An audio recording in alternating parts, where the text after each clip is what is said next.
Cerramos nuestros ojos unos instantes. Nos relajamos. Oh tú, sol dorado, del esplendor más excelente, ilumina nuestros corazones y llena nuestras mentes. Así que nosotros, reconociendo nuestra unidad con la divinidad, que es el corazón del universo, podamos ver el camino ante nuestros pies y llevarlo a esos distantes objetivos de perfección estimulados por tu propia luz radiante.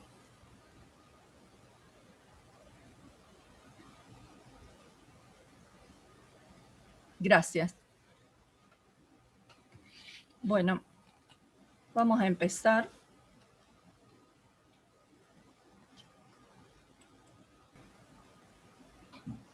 Bien. Vamos a empezar entonces Vida después de la muerte, la segunda parte. Vamos a introducirlos con una autora moderna que falleció en 2004, o sea, es relativamente moderna, y con ella vamos de paso a hacer un pequeño repasito a lo que serían los primeros instantes después de la muerte, si bien Alicia los dio, pero un poco a la visión de Elisabeth Kubler-Ross.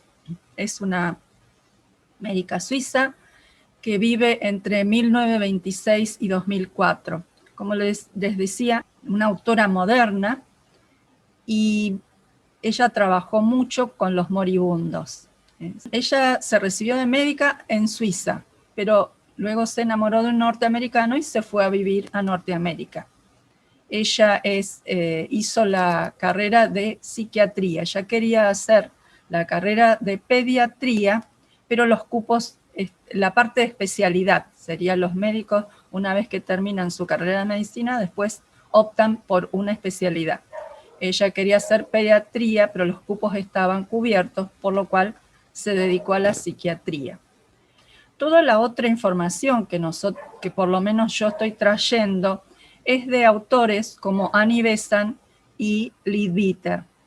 Ellos vivieron, los dos nacieron en el mismo año, 1847, y murieron 1933, Annie Besant, 1934, Leadbeater. Son dos almas que trabajaron muy juntas, ambos eran discípulos y eran iniciados, y ambos tenían una clarividencia y hicieron investigaciones importantes. Bueno, dicho esto, para compararlo con Elizabeth, Elizabeth trabaja con los moribundos y con los niños idosos. Es muy famosa por eso. Recibió más de 20 títulos honoris causa y escribió numerosos libros sobre la muerte. Bueno, una de las cosas que le llamaba la atención en el hospital es que las personas que estaban a punto de morir eran dejadas solas. Entonces ella empieza a acercarse a esas personas y los convierte en sus pacientes, o sea, se dedica a esas personas. Entonces descubre, en realidad por casualidad, que muchos de sus pacientes tenían esas experiencias cercanas a la muerte, donde morían clínicamente y luego volvían a la vida. Y le llamó la atención que todos referían a experiencias muy similares. Por otra parte, en el hospital donde trabajaba, el reverendo del hospital, que también estaba en contacto con los moribundos para ayudarles espiritualmente, también descubre lo mismo. Así que ellos se juntan y realizan investigaciones detalladas en el hospital. En una primera etapa lo que hacen es entrevistar cada uno por separado a 20 personas que hubieran sido reanimadas después de que se les declarara clínicamente muertos. y después vuelven a la vida y cuentan todas sus experiencias. Al comparar las notas, descubren asombrosas similitudes. ¿Qué descubren? Que la gente se ve a sí misma fuera del cuerpo.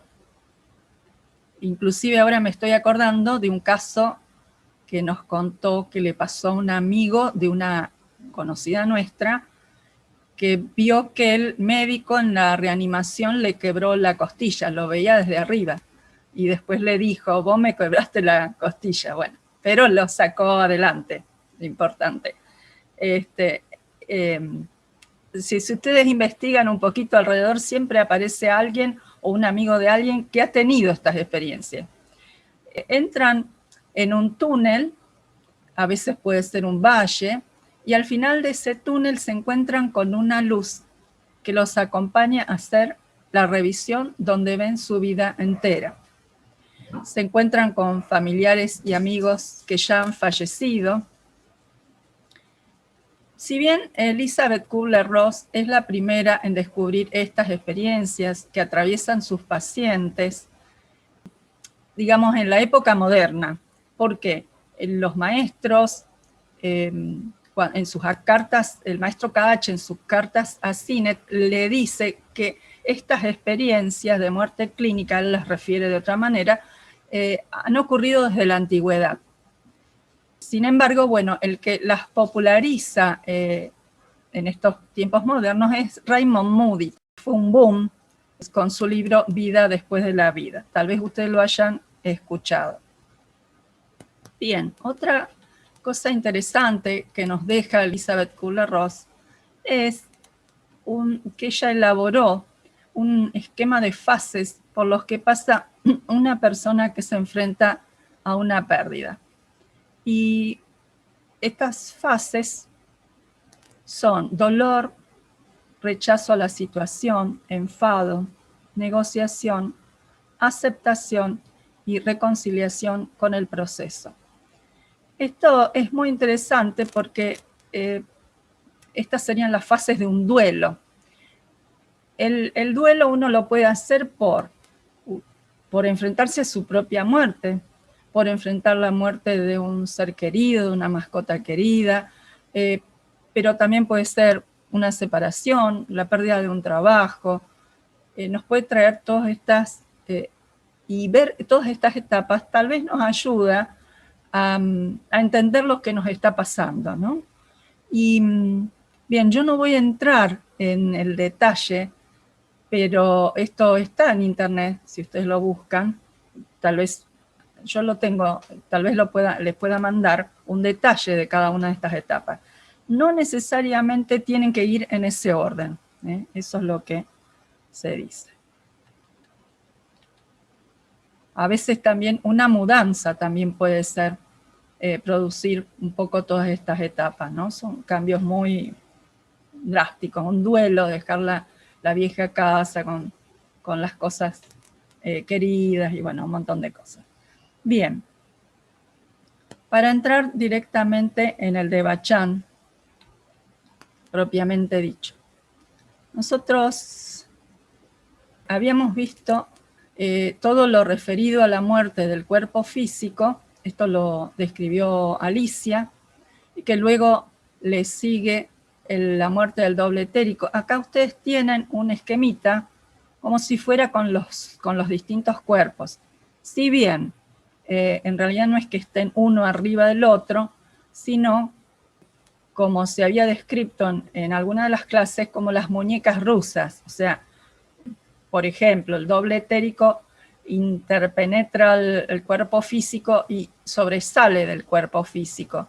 Y así los demás cuerpos, el vehículo astral también interpenetra los otros dos, físico y etérico, y sobresale de ambos, o sea, los van abarcando, digamos. Y habíamos visto también, entonces Alicia había descrito todo lo que se refiere a vivir la vida en el mundo astral. Ahora vamos a ver lo que sucede en el Devachan, que sería el pasaje al plano mental. Entonces, Luego de un determinado tiempo en el mundo emocional o cámico, se pasa al Devachan, en un proceso que se llama la segunda muerte, porque implica dejar el vehículo emocional, astral o cámico. Bueno, en el proceso de la segunda muerte se entra en un estado de sueño también. Ese estado se denomina gestación. El recuerdo de nuestra vida pasada va a volver al final de la gestación y va a volver completamente al momento de entrar en el Devachan. Bueno, algunos autores dicen que no, mientras estamos en el astral no hay recuerdo. Sí podemos darnos cuenta de que estamos muertos, sí encontramos auxiliares invisibles que nos van a decir cómo movernos allí, todo eso. Bueno, eso ya lo que contó Alicia. Bien, antes de explicar cómo vamos a entrar en el Devachan, quiero explicar una diferencia que hay entre el astral y el Devachan, y el plano mental, podríamos decir. Plano emocional y plano. Cuando morimos, el cuerpo emocional, la materia que constituye ese cuerpo se va a redistribuir en forma de capas de cebolla, de modo de que en la capa exterior del cuerpo va a quedar la sustancia más densa y en la capa interior la más sutil. ¿Esto qué produce? Produce que vamos a ir al subplano que vibre en consonancia con la capa más externa, por consiguiente al subplano más bajo dentro de lo que son nuestras propias vibraciones. A veces los subplanos un poquito más densos se los suele pasar en forma como dormido o semidormido. Y despertar a veces en un subplano, el astral un poquito más elevado, si bien es un plano material, ¿no es cierto? O sea que pasamos por todos los subplanos, o por la mayor parte de los subplanos del astral. En el mental eso no es así. Primero que el subplano mental tenemos dos subdivisiones, o sea, es dual. Cada plano tiene 7 subplanos, por eso acá ustedes lo que ven en este dibujito sería el plano mental completo y sus 7 subplanos. Los 4 subplanos inferiores, que sería el plano mental inferior, es lo que se llama, bueno, ahí es la primera parte que pasamos del Devachan, y allí hacemos la elaboración de nuestras experiencias, pero vamos a ir a uno de esos planos, no vamos a pasar por todos. ¿A cuál vamos a ir? Eso va a depender de nuestro grado de evolución, ¿sí? Cuando se pasa aquí un tiempo bastante importante, porque en estos subplanos inferiores del mental se produce una asimilación. Cuando todo eso ya está en algún punto agotado, también se pasa a los subplanos, a uno de los subplanos superiores, ¿sí?, del cuerpo mental. También se le puede llamar planos causales. Y esto es interesante porque los 3 subplanos superiores corresponden al yo superior, al ego con mayúscula, o a nuestra alma, mientras que los 4 subplanos inferiores están en el plano de la personalidad, ¿sí? Igualmente, cuando vamos al Devachan, en esta parte, no entra ninguna cosa negativa, es decir, es la experiencia de la mayor felicidad posible para cada uno, de acuerdo a lo que cada uno pueda experimentar.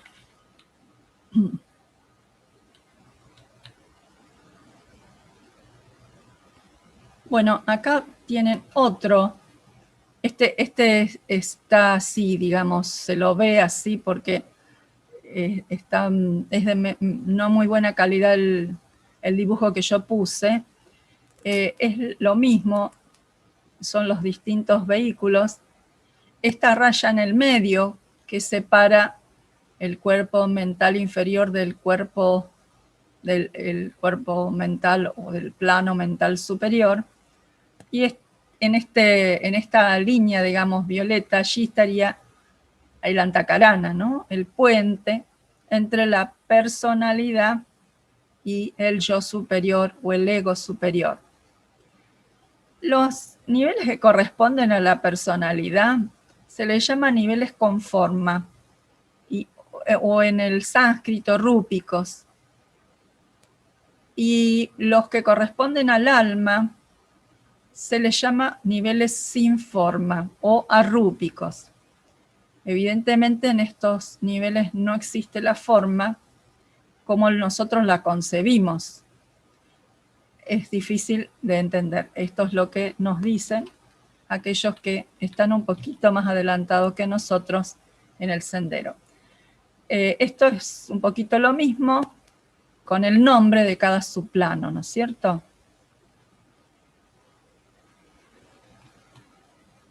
Bien. ¿A qué nivel vamos? Cuando se inicia la evolución de un ser, de un humano, encarna en formas primitivas. Su ego, digamos, que está en los niveles arrúpicos, su ego con mayúscula, está poco desarrollado, está prácticamente dormido. Entonces, lo primero que se desarrolla es el amor a la familia y a los amigos. Entonces, basta con que haya una pequeña chispa de ese amor desarrollado para que merezca ir al Devachan o al cielo, y este sería el primer cielo, el cielo inferior sería, en el que hay un mínimo de amor hacia la familia o amigos, y depende de la cantidad de eso, será el tiempo que pase en ese cielo. Luego están aquellos que tienen devoción religiosa y van a un subplano un poquito más elevado. Pero esa devoción religiosa con una concepción de Dios antropomórfica. Esta sería lo que corresponde a este sexto subplano. Quinto subplano irían todos aquellos que tienen devoción que se expresa a sí misma por medio de un trabajo activo. O sea, es una forma de devoción diferente. En el subplano más elevado, del mental inferior, allí entran todos aquellos que están con búsqueda desinteresada del conocimiento espiritual, los que tienen un elevado pensamiento científico o filosófico, y aquellos que tienen habilidad artística o literaria, pero impulsada con fines desinteresados, y mantenidas por el simple hecho de servir. Bien, una vez que se completa todo esto aquí, como les dije, vuelvo a repetir, se pasa, esto puede pasar a lo mejor 1000 años, no sé, eso es muy variable, de acuerdo al grado evolutivo de la persona, del alma. Y luego se pasa a uno de los planos causales. La mayor parte de la humanidad, también por grado evolutivo, llega a este tercer subplano, nada más. Está contenida casi toda la humanidad. A este segundo subplano van aquellos cuyos egos superiores o yo superior tiene un grado de despertamiento en su propio plano, ¿no es cierto? Y reconoce este que está en un camino evolutivo, reconoce sus alrededores. Podríamos aventurar a decir que aquellos que estamos en la búsqueda espiritual, que estamos en este conocimiento, tal vez lleguemos a estar en este segundo subplano cuando nos toque el momento de ir al Devachan, ¿sí? Y en el primer subplano solamente llegan a ese primer subplano los maestros y sus discípulos. O sea, ya hay un grado evolutivo mayor. Bien, en Cartas de los Maestros, ahí hay una interesante explicación sobre el Devachan, hay mucho material sobre la vida después de la muerte. Dice, hay una inmensa variedad de estados en el Devachan. Lo que nosotros vimos es una clasificación de Besan y de Leadbeater, pero en realidad hay una variedad de estados diferentes, una variedad de escalas, digamos. Ahí lo que explica es que podríamos pensar en cómo es la vida de los seres humanos en la Tierra. Y entonces podríamos decir que todas las vidas son totalmente diferentes. Entonces nosotros no podemos explicar todas las vidas por lo que sería la vida de Napoleón o la vida de cualquiera de nosotros. O sea, no podemos generalizar. Hay muchas variaciones.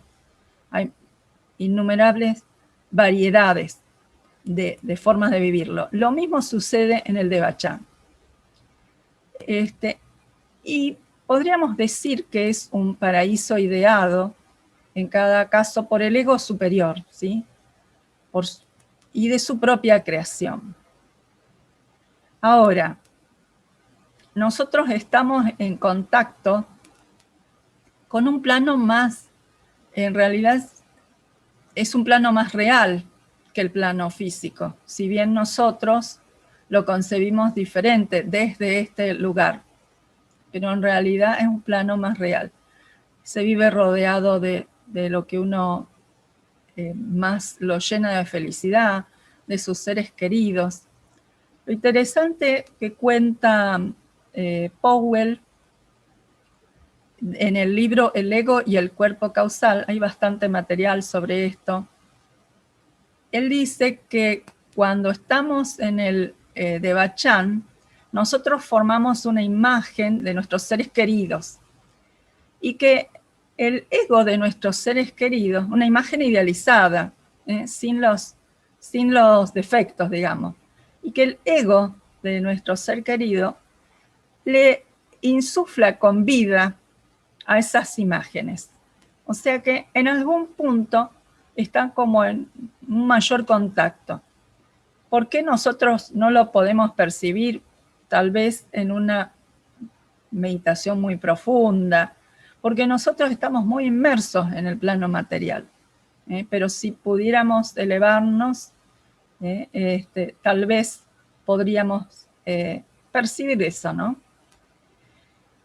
Y después esto que les había comentado, el Devachan se va confundiendo desde su grado más elevado al menos elevado, mediante escalonamientos imperceptibles. O sea que es un escalonamiento de grado en grado. Si bien para la clasificación, para poder comprenderlo, es interesante esta clasificación así, estructurada de algún modo. Bien, ¿cómo ayudar a las personas durante el pasaje por la muerte?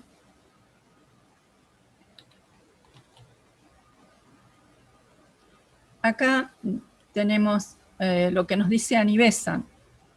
Ella dice, todo lo que podemos hacer por los vivos, por medio del pensamiento, podemos realizarlo más fácilmente respecto a los que han pasado antes que nosotros por las puertas de la muerte. ¿Por qué? Porque del otro lado hay, la materia es más plástica y es más fácil percibirlo. Esto está esta frase, digamos, está sacado del libro El poder del pensamiento. Esto es un ejemplar muy viejito, digamos, de ese libro. Además es un libro para recomendar, El poder del pensamiento, de Annie Besant. Ella nos dice que las grandes religiones tienen servicios para ayudar a los muertos, todas las grandes religiones. También nos dice, esto creo que lo dijo Alicia, sí, pero bueno, no viene mal repetirlo, no interrumpirlos con exceso de lamentaciones y dolor. Tenemos que tener presente que ellos del otro lado lo perciben, perciben esto. Y dice, en el mundo al que han pasado los que se han libertado del cuerpo físico, un pensamiento amante es tan palpable a los sentidos como aquí pueden serlo las palabras amantes o los tiernos cuidados. Así que cuando nosotros nos unimos en oración para pedir por los enfermos, también se puede pedir para ayudar a los fallecidos, queridos, si no nos embarga demasiado dolor, ¿no es cierto? Porque si no, lo vamos a hacer mal, digamos. Leadbeater nos dice algo muy similar, pero bueno, para remarcar un poquito. Él dice, convendría que cuantos pierden temporalmente un ser amado, se convencieran del deber en que están en beneficio del mismo ser amado, de reprimir su dolor, que, por natural que pueda ser, es esencialmente egoísta. Bueno, yo no diría reprimir el dolor, sino que creo que uno debe pasar, hacer el duelo, pasar por las etapas, pero sí tal vez tener presente este conocimiento, saber que lo que nosotros, toda esta tristeza que estamos sintiendo, el que está del otro lado lo siente también.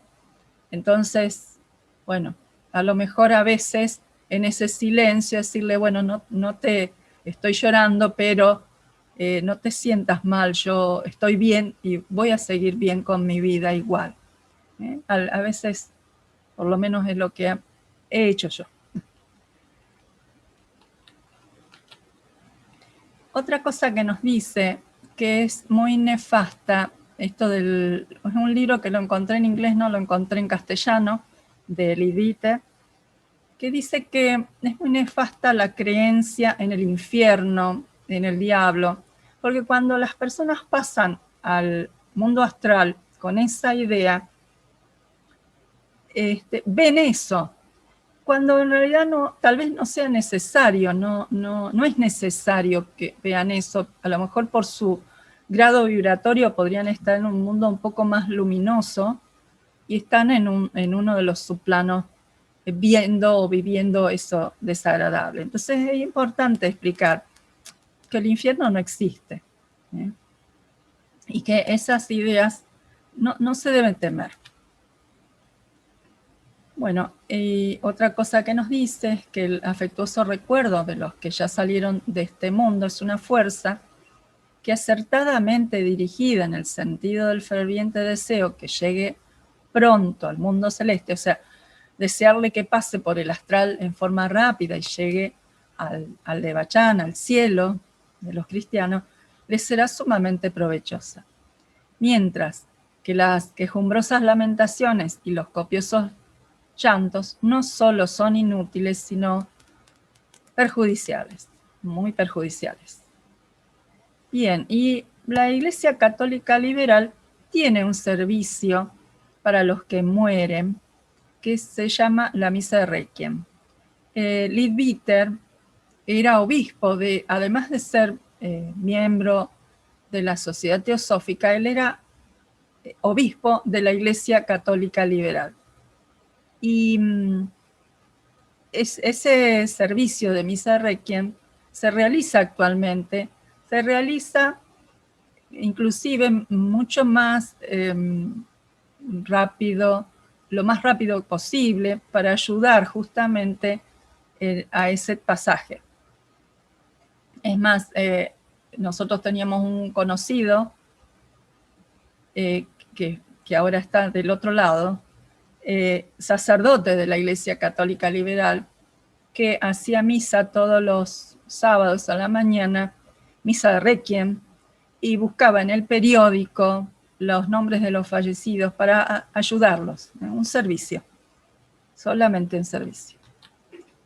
Bien, acá estaríamos terminando con este tema, y esta parte que quiero compartir con ustedes esta es la imagen de Juan Viña, de una entrevista que tiene, yo creo que algunos de ustedes se las he pasado, se llama La madurez del alma. Es una entrevista que no tiene desperdicio todo lo que él dice.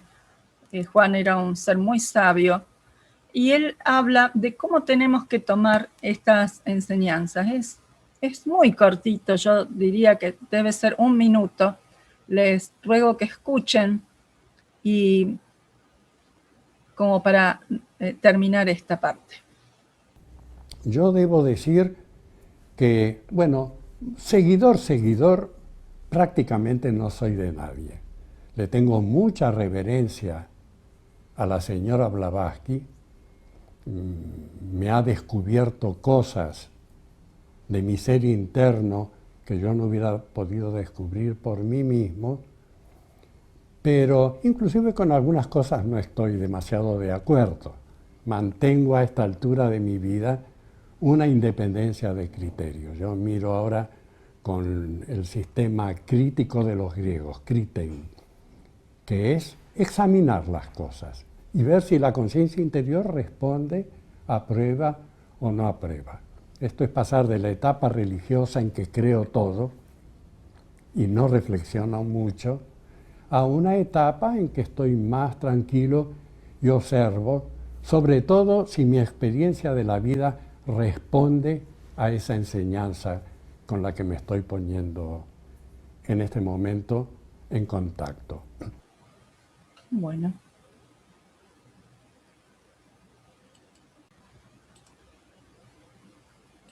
Para los que quieran hacer preguntas, ya está habilitado. Alicia. Sí, ¿qué tal? Muchas gracias por la exposición. Estoy pensando que el mundo en el que nosotros vivimos es ilusorio, es maya, pero cuando morimos, de alguna manera, estando en el Devachan, lo que tenemos también es lo bueno de ese mundo ilusorio, porque es materia mental. No sé si me estoy explicando bien.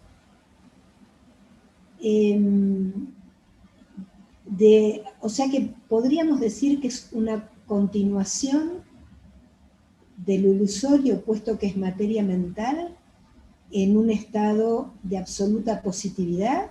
En realidad es un estado aparentemente ilusorio, o sea, nosotros desde acá lo vemos como ilusorio, pero en realidad es más cercano a la realidad, porque estamos hablando del plano mental inferior y luego del superior. Estamos más cerca de Atma, o del plano de la voluntad, como quien dice. Estamos bien en el nivel del alma, digamos, del yo superior, y allí estamos como más en contacto con la verdadera realidad. Lo que pasa es que nuestra conciencia se desarrolla inmersa en los planos de materia más densa, y en este punto la conciencia está mucho más despierta y conoce más detalladamente en estos planos. Justamente el sendero es ir abriendo esa conciencia, se va a ir despertando hasta que tengamos la conciencia más plena en todos los planos. Y ya, entonces pasaríamos el plano mental, y bueno, ya ahí nuevamente es la unión de la mónada con la realidad absoluta, ¿no?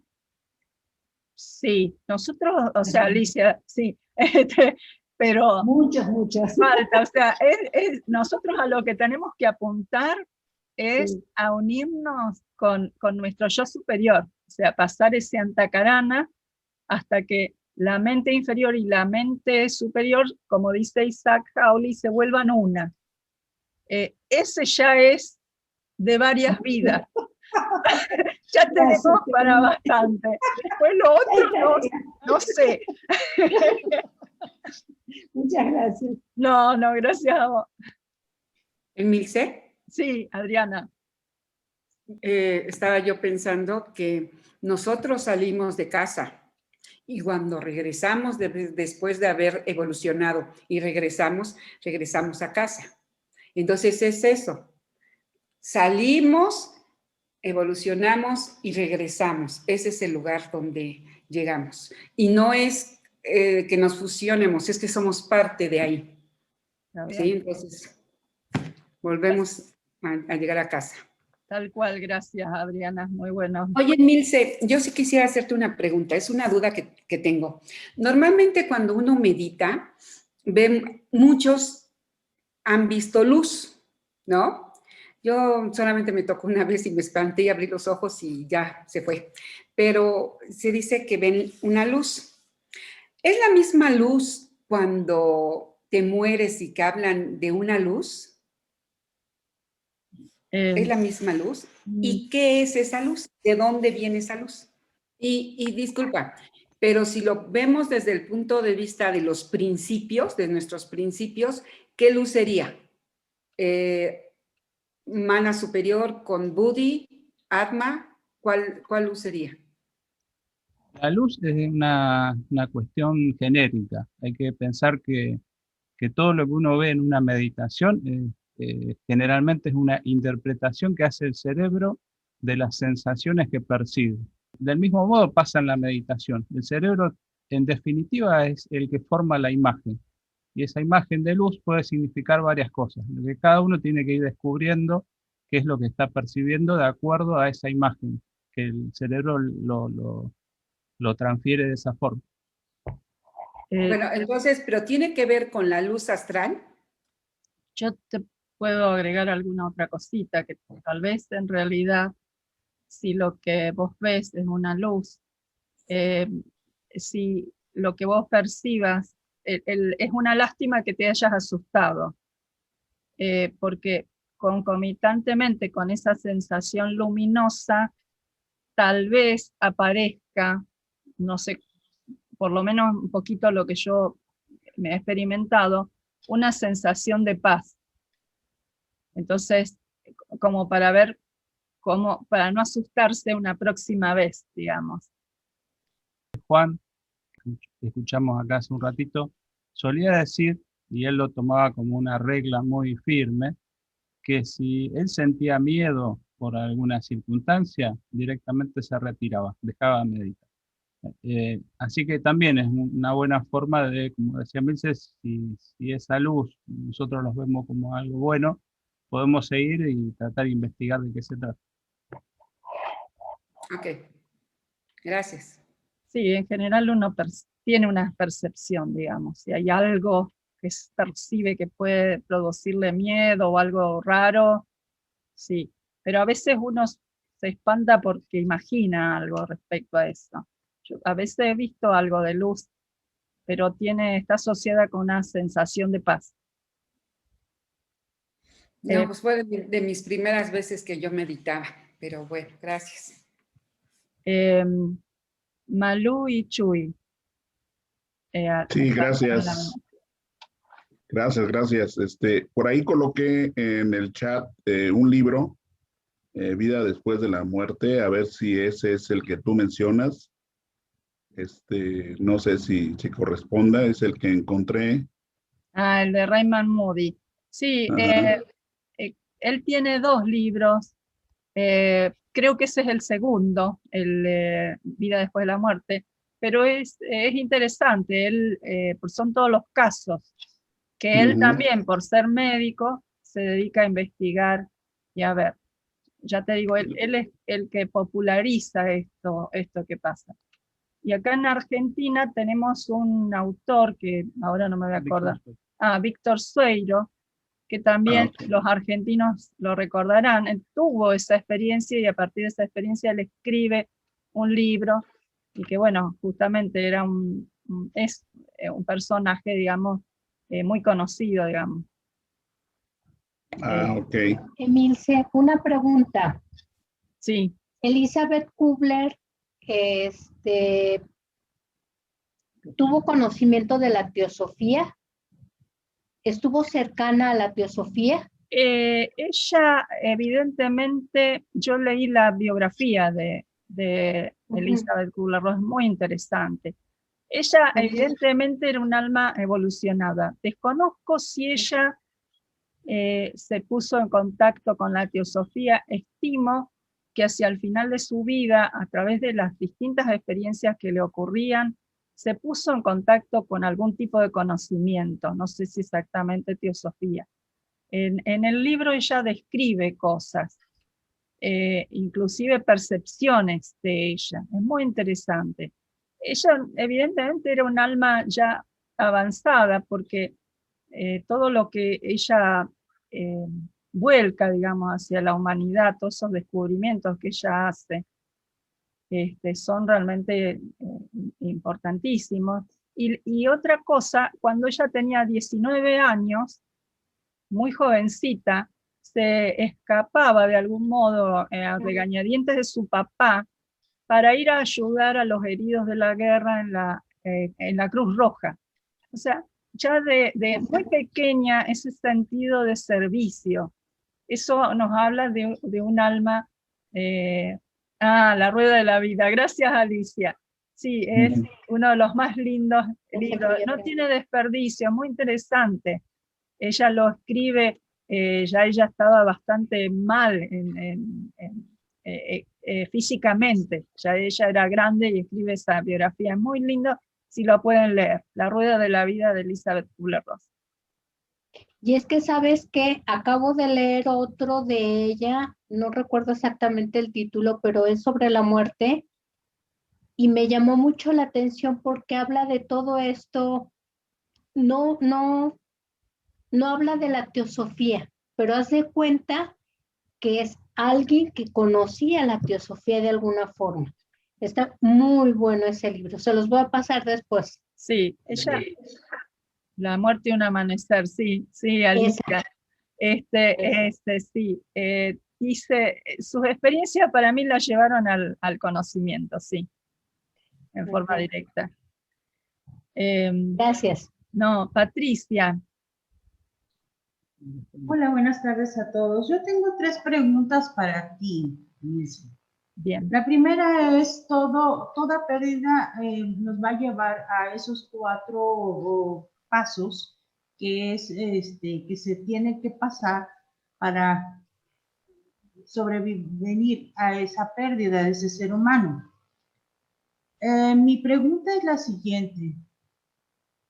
Obviamente,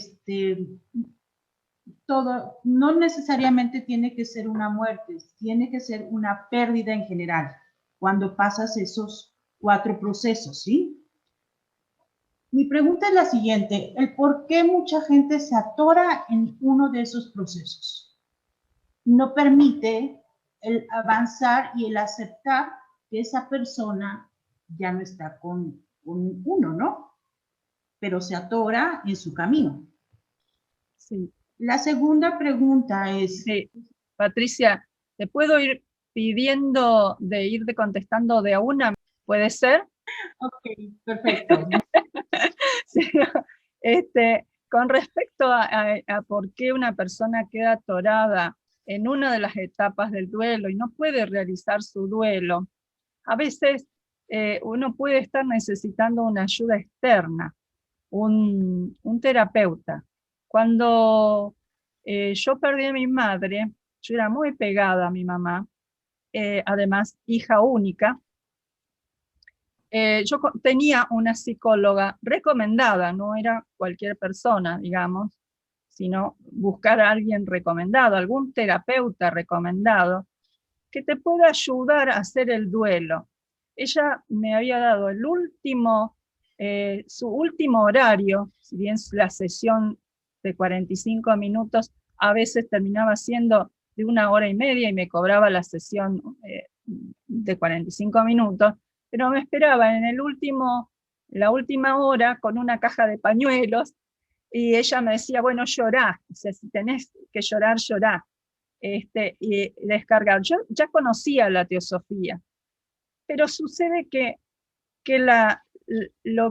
en realidad lo que dice Liv Dieter es verdad, es la separación, que uno no tiene más a esa persona para con uno. Y a veces yo hacía la comparación, si ese ser querido que uno ama tanto se fuese a vivir a un lugar distante del planeta, donde uno supiera que esa persona tuviese todo lo que quisiera, lo que deseara, en un castillo, rodeado por todo lo mejor, pero que nosotros no la pudiéramos ver, igualmente lloraríamos. Entonces, ese duelo también es por la separación. Los terapeutas nos pueden ayudar. Por supuesto, tiene que ser un buen terapeuta. Y otra cosa es que a veces uno siente que ese dolor no va a pasar más. Sí llega un momento en que ese dolor pasa, ya no existe más ese dolor. Hay una aceptación, hay una reconciliación con eso que sucede. Y sirve saber que en la primera etapa, cuando las personas están en el astral, nosotros podemos encontrarnos con nuestros muertos queridos en el astral. Entonces, uno puede tener un encuentro. A veces cuando tiene un sueño muy vívido, es un encuentro. Y eso a veces apacigua el alma, digamos. La segunda pregunta, Patricia.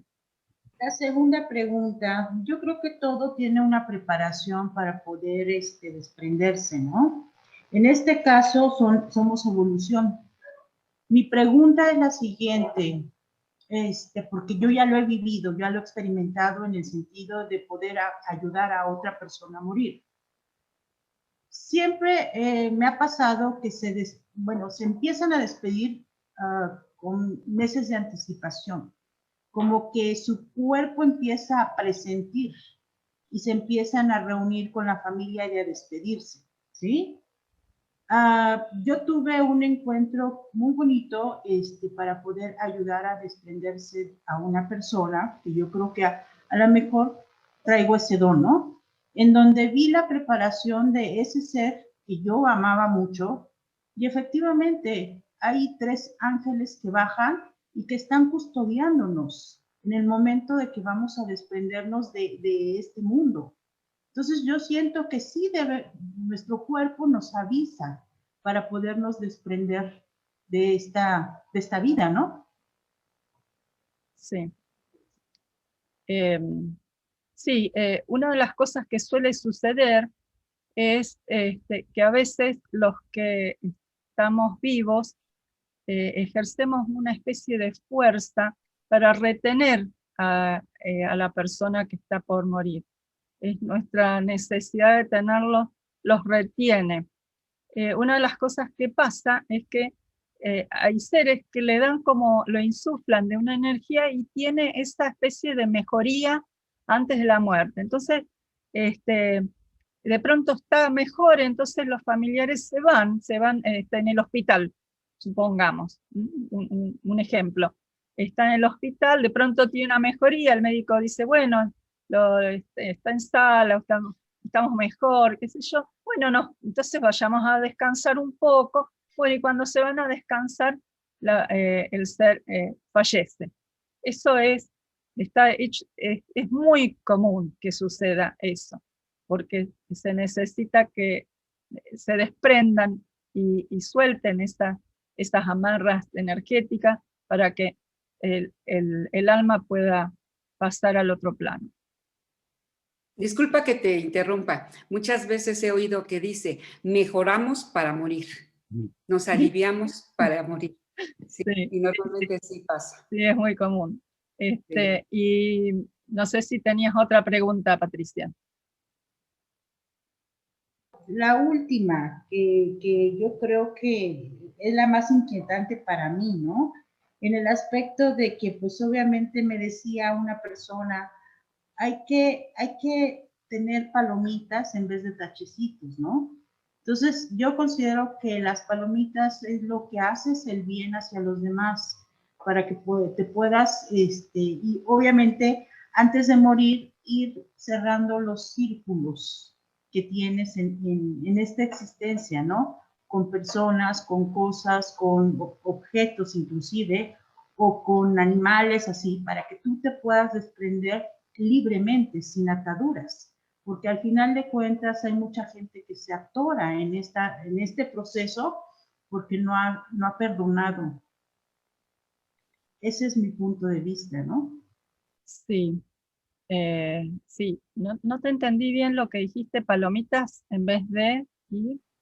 Tachecitos. O sea, me refiero, hay que hacer cosas buenas a la gente, Sí. como un tipo altruismo, para tener esas palomitas que nos puedan contar allá arriba, ¿no? Bien, sí. Sí, es importante esto de perdonar en la medida de lo que uno pueda, ¿no es cierto? A veces uno mismo no puede con su propia naturaleza, pero yo creo que más que perdonar, uno tiene que comprender que las otras personas tal vez están pasando otras etapas evolutivas y a lo mejor internamente como almas o como ego superior están más dormidas. Entonces esa personalidad actúa más como más sola, con más ignorancia.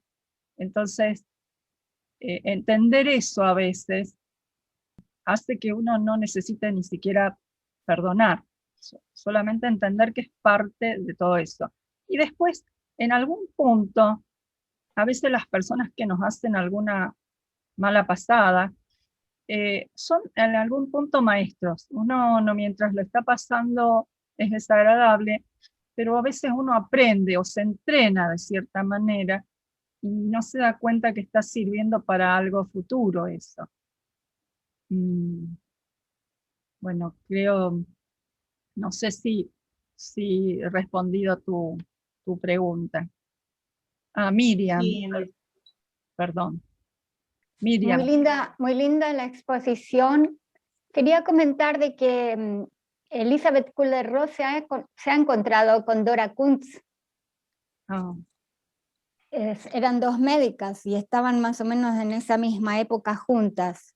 Así que no me extraña de que sepa de teosofía. Quería dar una sensación como de esperanza también a esto, porque si quedaron cosas inconclusas con personas que han partido y que muy cercanas a nosotras, que tenemos oportunidades también en esos planos, como decía Emilsen, del encuentro en planos astrales y hablar y decirnos también las cosas que quedaron pendientes. Esto es como decir esperanzador. A mí me gusta una de las temas que escuché de que los maestros de sabiduría hablaban de que el plano espiritual es el más real que el nuestro, el que vivimos encarnados. Aquí encarnados hacemos la experiencia de como si fuera una nutrición, ¿no? Adquirimos todo el desarrollo de nuestra conciencia, equilibramos, quemamos nuestro karma, como dicen, ¿no? Hacemos nuestro destino aquí encarnados. Pero en el plano espiritual, cuando desencarnamos, asimilamos todo el proceso que hemos hecho. O sea que es parecido a la digestión. En ese momento asimilamos. Entonces, depende de nosotros cuánto podemos sutilizar toda la materia, a todo nivel, físico, emocional, mental, a todo nivel. ¿Cuánto podemos sutilizar? Esta es nuestra oportunidad. Y me gusta decir que nacemos o encarnamos, crecemos y pasamos a ser ausentes, solamente ausentes de este plano físico, cuando desencarnamos, solamente ausentes. Así me gusta recordar a los seres queridos que han pasado, ¿no? Bueno, muchas gracias. Acá si escuchan ruidos medios molestos es uno de mis perros. Quería, ya que vos hablaste de Dora Kunz, quería explicar quién era Dora Kunz. Ella es autora del libro El Aura. Ella era clarividente y fue discípula de Leadbeater.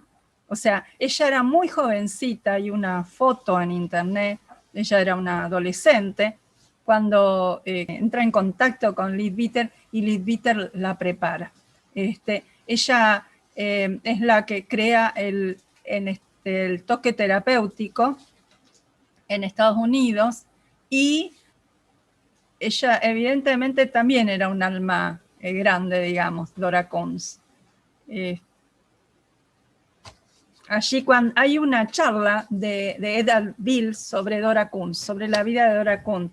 Si saben en inglés, es muy lindo porque él habla de todas sus experiencias con ella y que evidentemente él sospecha que Dora era un discípulo.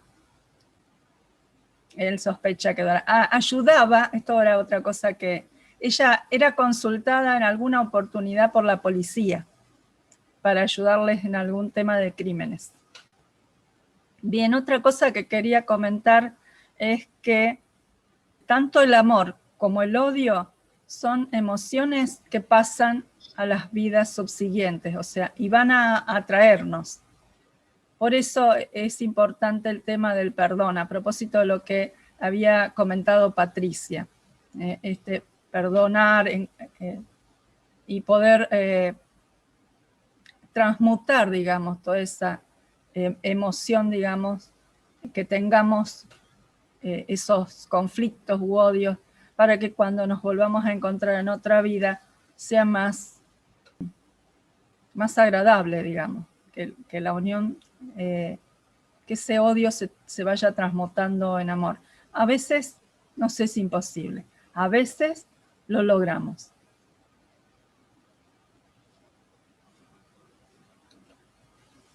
Patricia. Tengo una pregunta. ¿Por qué hay muchos espíritus vagando todavía en el plano terrenal que se presentan como entes y no han podido trascender hacia ese plano donde está el Devachan y siguen aquí, pues obviamente dentro de la Tierra, ¿no? Esa es mi pregunta. Primero uno tiene, como yo comenté, todas las grandes religiones tienen servicios para ayudar a los muertos en la elevación. Lo mejor es recurrir a algún grupo, no hacerlo individualmente, pero lo que también existe son los cascarones, o sea, son los restos del cuerpo astral que es confundido muchas veces por los médiums o por un psíquico con la entidad en sí. El ser en sí ya está a lo mejor en su Devachan, pero ese cascarón queda inclusive con memoria de la vida anterior. Entonces, bueno, hay que saber eso. Lo mejor es pedir por el descanso de esa alma. Y punto. No involucrarse más. Por lo menos es como yo lo veo, ¿no es cierto? No sé, Patricia, no veo. Sí, ahí está.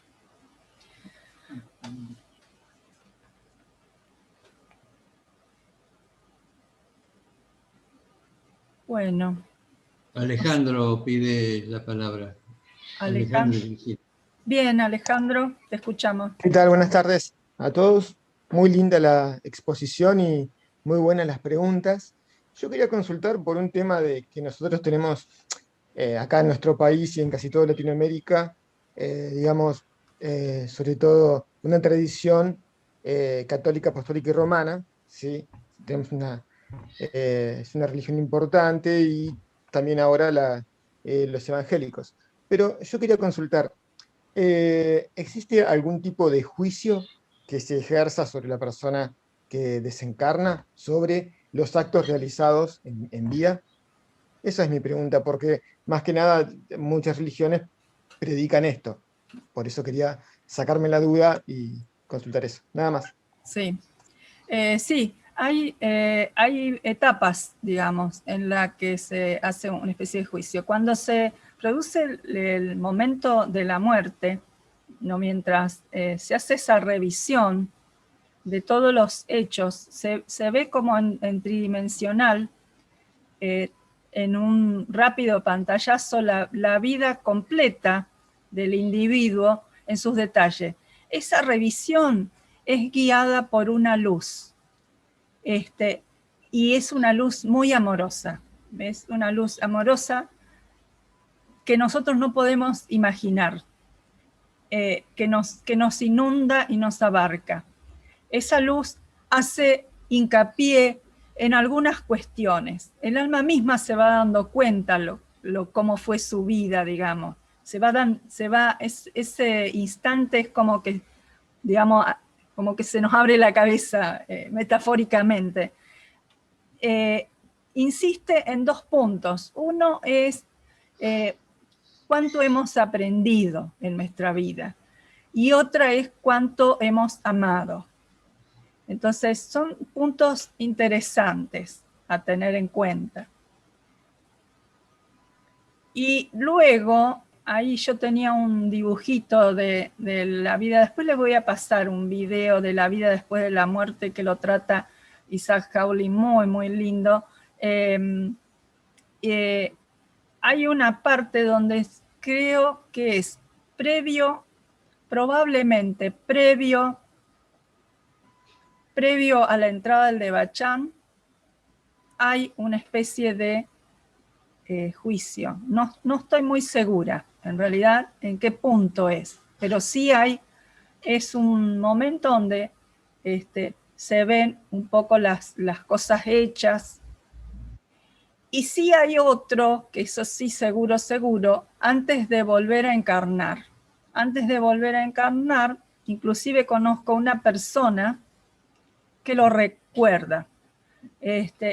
Uno está con seres que le muestran las posibilidades, o sea, un poco es una elección del ego, del yo superior, y otro poco es elección ya del karma y de todas las entidades.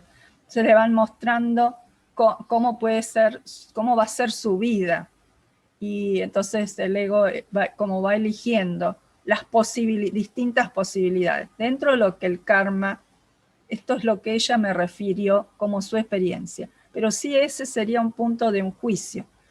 Un juicio sería más como una oportunidad de que uno mismo pueda ver y comprender eso. Más como ese tipo de, si ustedes han visto en la escuela, que se usa ese tipo de correcciones donde en vez de corregirlo el profesor ayuda a que el alumno lo corrija.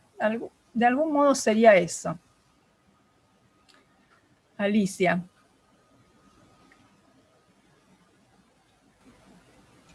Sí, yo estaba pensando con respecto a esto, y ya que él comentó las religiones y vos hablaste antes de la inexistencia del infierno, en realidad, en nuestro mundo de experiencia, no podríamos evolucionar si no nos encontráramos también con el mal. Por lo tanto, el mal también es necesario.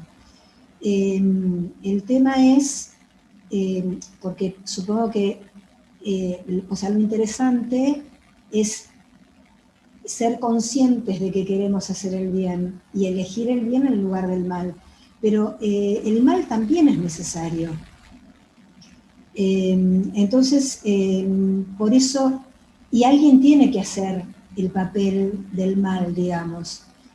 Por eso me cierra esto que vos decís, que en realidad no tenga que ver con un juicio admonitorio, sino con un momento de reflexión más que nada, lo malo que podemos haber hecho. Supongo que aparte también debe haber una diferencia entre el mal que uno elige hacer y el mal que se hace por descuido. Pero lo que yo pienso es esto, ¿no? Como que este acento en el bien, como si el mal fuera algo muy terrible, por supuesto que no es elegible, pero también es necesario, esto era lo que estaba reflexionando, ¿no? Para poder justamente evolucionar, si no sería imposible. Claro. Sí, sí, un poco como he escuchado en alguna charla, que para conocer el amor hay que conocer el odio, para conocer la felicidad hay que conocer la tristeza. Bueno, estamos en un mundo dual, espíritu y materia, y esto implica eso, ¿no? Esto que decía. Adriana, Sí, sí. quería yo comentar sobre eso, que ves que de un lado son como pecados que los marcan y otras son virtudes. Y unos son, por decir, negativos o positivos. Y yo me quedé pensando, realmente eso que vemos oscuro, negativo, malo, por decir, realmente es necesario. ¿Para qué? Para poder conocer lo bueno. Entonces, si no tuviéramos esa parte oscura, no conociéramos lo que es la luz. Entonces, sí es efectivamente necesario. Y además, porque cuando bajamos aquí a la tierra, de eso nos envolvimos, de lo bueno y de lo malo, de la dualidad que es la materia, más que nada. Y sobre lo de que decías de la muerte, tengo entendido que cuando morimos, se dice que vamos a ver una película de todo lo que pasó en nuestra vida, de lo que hicimos, bueno y malo, ¿no? Y ha de ser muy interesante, lástima que no nos acordamos, hemos muerto muchas veces y reencarnado y no nos acordamos. También me acuerdo mucho de lo que dicen, que de lo que más odias es lo que vas a tener en la vida que viene. Yo recuerdo mucho que cuando fui a la India sí me disgustó muchas cosas. Yo dije, es muy bonito los templos, pero no regreso, no. Y me dice, ¿estás segura que no vas a regresar? ¿Cómo te estás portando? Que a lo mejor en la otra vida naces aquí. Y dije, ay, no, mejor no. Mejor sí, vamos a decir que todo está bonito, ¿no? Entonces es un modo de tener conciencia, ¿no? También de lo que dicen, si eres, odias a los negros, en otra vida vas a ser negro. Y es una parte de dualidad de vas y vienes, ¿no? Y una bromita. Yo digo, ¿cómo odio a las flacas? Para mí son odiosas, comen y no engordan. ¿Y por qué las odio? Para que en otra vida yo sea flaca y pueda comer todo lo que quiera. Bueno, eso es todo, gracias. Pero bueno.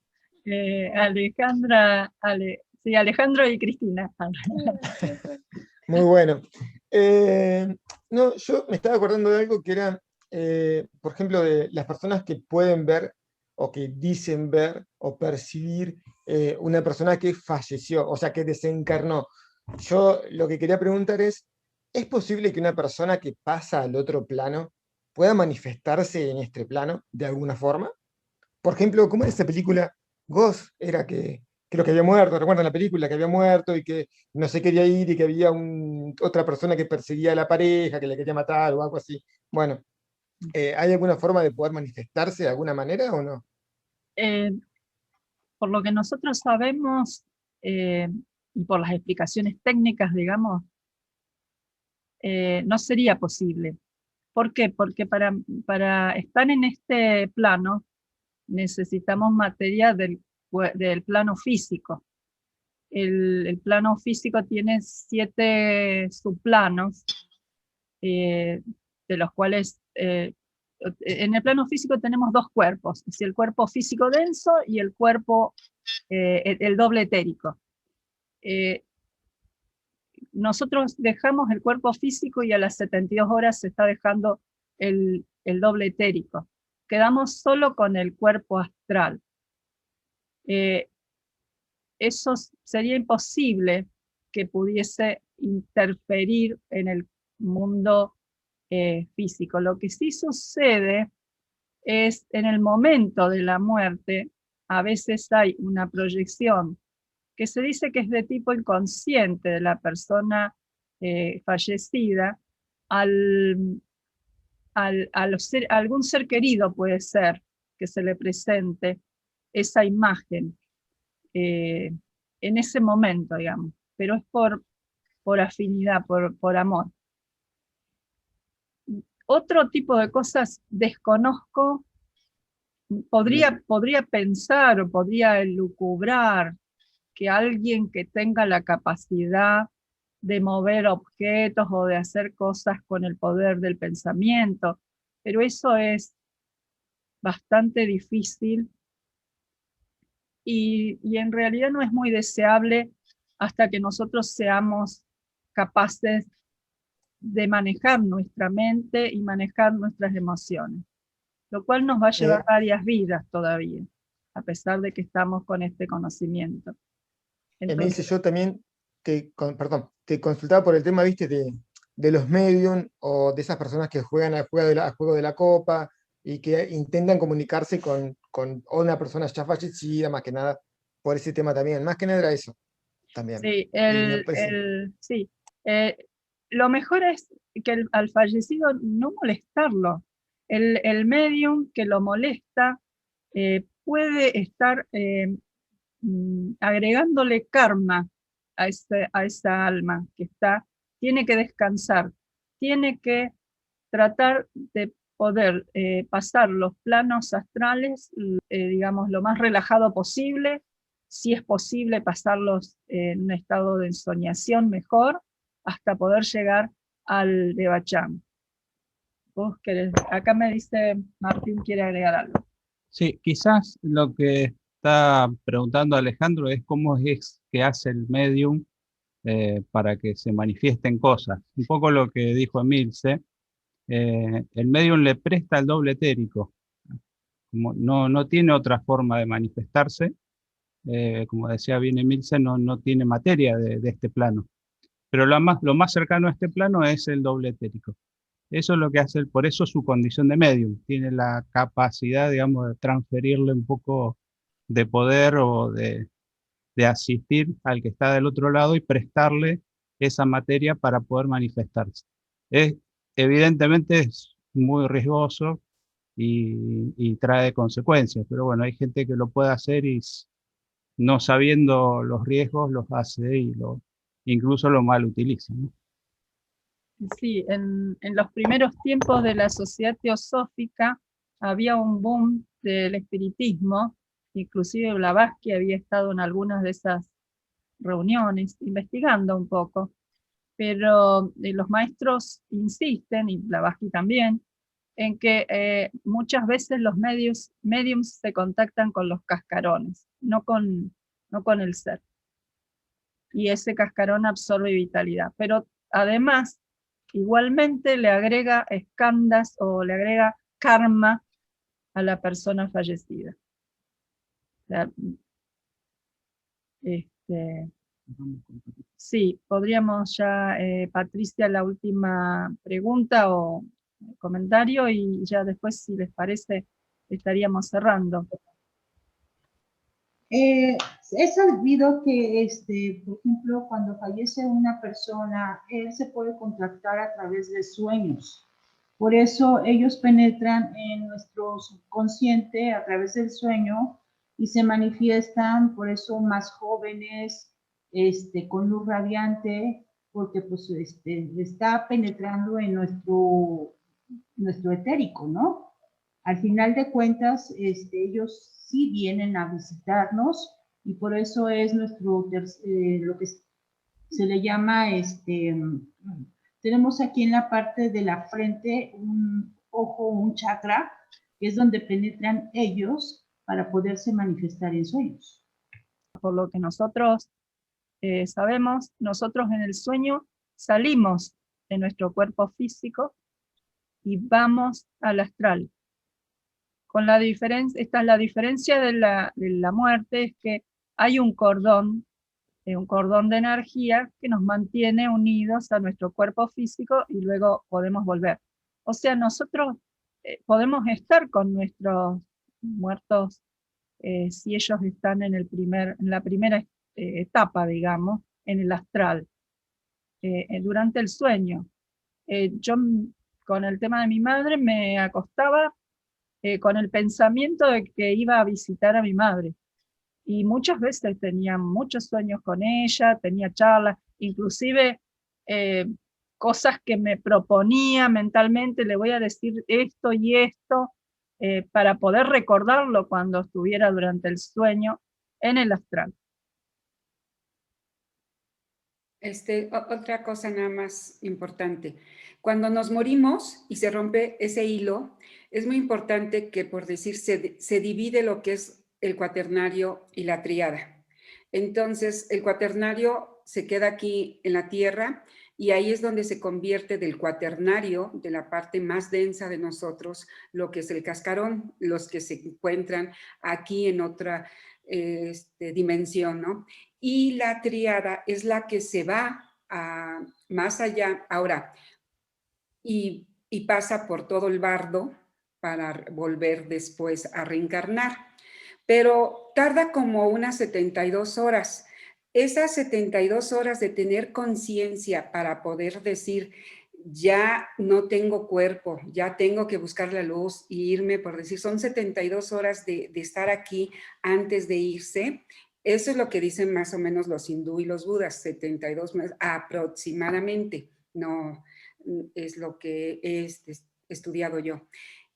Esas 72 horas puede que tengamos contacto en sueños, que vengan a despedirse o algo. Es una sensación nada más, un momento, pero de ahí ellos ya no regresan. Ellos ya están en otro plano, lo único que se quedó fue el cascarón. Por eso Madame Blavatsky no aceptó lo que le llaman espirituista, porque aparte ocupaba la palabra de espíritu, y el espíritu está ya elevado, no está ahí. Y sobre lo del karma, yo una vez pregunté cuando estaba ese tema en que si, bueno, el cascarón tiene información, tanto que cuando se hacen las reuniones y preguntan, oye, ¿dónde se quedó pues el dinero, por decir? Y ellos te contestan. ¿Por qué? Porque tienen la información. Pero cuidado, porque si tú vas y buscas eso, que es el dinero, ahí estás adquiriendo el karma que ellos tenían. Entonces hay que tener mucho cuidado con todo ese ego, que nosotros podemos acaparar en el trance de una persona que muere, más que nada. Lo primero que se debe de hacer es pedir que se vayan, que descansen y punto. Eso es todo. Gracias. Había una pregunta en el chat y ya la última, buscándome en el chat. Dice que hay espíritus de médicos que curan. Es probable, puede ser. Ahí lo que Leadbeater describe es los auxiliares invisibles que reciben a las personas y que hay un librito muy chiquito que se llama Auxiliares Invisibles. Algunos de esos auxiliares pueden ser personas que están encarnadas y que justamente a la noche salen y hacen un trabajo en el cuerpo astral. Por eso dicen que uno, teniendo este conocimiento, se puede ofrecer a su maestro cuando está por dormir, a ayudar, a ofrecerse para que uno sea usado según el maestro lo requiera. Él habla de un grupo que ayuda a las personas cuando están en el tema de morir, o a lo mejor alguno que ha fallecido por accidente y está asustado, bueno, o informándole cómo es el lugar en que están, cómo es, son auxiliares. Y bien, espíritus de médicos también puede ser. Tiene que ver, digamos.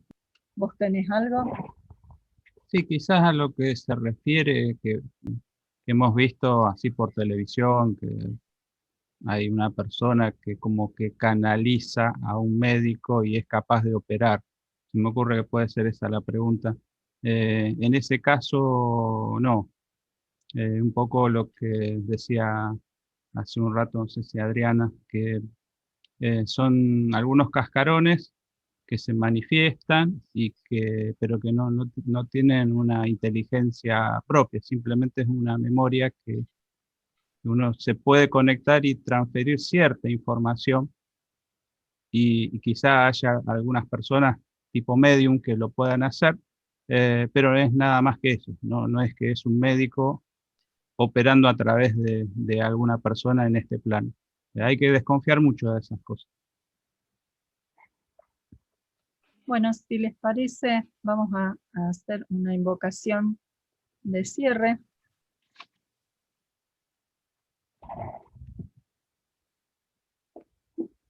Y la próxima reunión va a estar a cargo de Eva con el tema de reencarnación. También es otro tema alucinante. Así que los esperamos. Vamos a hacer el O vida oculta. Oh vida oculta que vibras en cada átomo. Oh luz oculta que brillas en cada criatura. Oh amor oculto que todo lo abarcas en la unidad. Que cada ser que se sienta uno contigo sepa que él es, por lo tanto, también uno con todo lo demás.